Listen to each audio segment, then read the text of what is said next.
Hey Mike, as evening falls in Sydney, the English cricketers over in Adelaide must be feeling pretty ordinary because it was a pretty bad day's play for England. And I feel for English supporters about my age. They've probably grown up watching England being pretty terrible during the 1980s and the 1990s, and then the last few years they've suddenly looked really good. And they just would have been starting to feel a bit secure about their side. But the last couple of weeks, and in particular today, would have brought back a lot of bad memories. So Australia, if you recall, began the day, they were 5 out for 273. Michael Clarke, the captain, and Brad Haddin, the wicketkeeper, batted really aggressively and really well. Clarke, I think, is the best batsman in the world, and he just played with just complete ease and assurance. Haddin played really well as well. You might remember last night I mentioned how one of the players by the name of Michael Carberry dropped Haddin, and he had to see Haddin go on and score a wonderful 100, a sick feeling for him. I think the key moment of the day, from a kind of symbolic moment, was when Ben Stokes, he's just making his first test match for England. He's an all-rounder, that means he bowls and bats. He's more of a batsman. He was bowling really well, but Australia had got into a position of strength.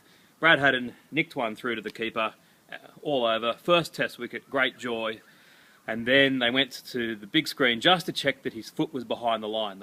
They do that quite often these days, to check that the bowler's foot was behind the line. And amazingly, it was about a centimetre over the line, and so they overturned it.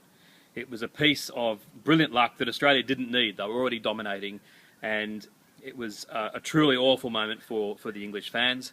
Australia piled on the runs. Clarke finished with 148. The tail enders smashed a fair few as well, and Australia declared 9 out for 570, and then Mitchell Johnson, the psychopath, came in and produced a scary spell of bowling. I was scared watching on the TV. He only took one wicket, and England finished the day 1 out for about 30. They could have been 5 out so well with the Australians bowling. I think a lot of credit needs to be given to the way that the English batsmen stuck at their task. So you'd say that England have got absolutely no chance in this test match now, and that Australia probably should win it, in which case they'd go 2-0 up and be in almost an impregnable position. However, stranger things have happened at Adelaide. The last 10 years, two sides have scored over 500 in the first innings and have then gone on to lose the match. Finally, from a betting point of view, the draw is a bit better than even money, just a bit better than even money. I think that's a ridiculous price. There's almost, in my opinion, it's more like a 10-to-1 chance that it's going to be a draw. So on Betfair, I have become the bookmaker and invited loads of people to bet with me. I've basically cleared out my account. So if the game does finish in a draw, then I'll be very disappointed. But if it doesn't finish with a draw, I'll make a fair bit of money. Cheers. Bye.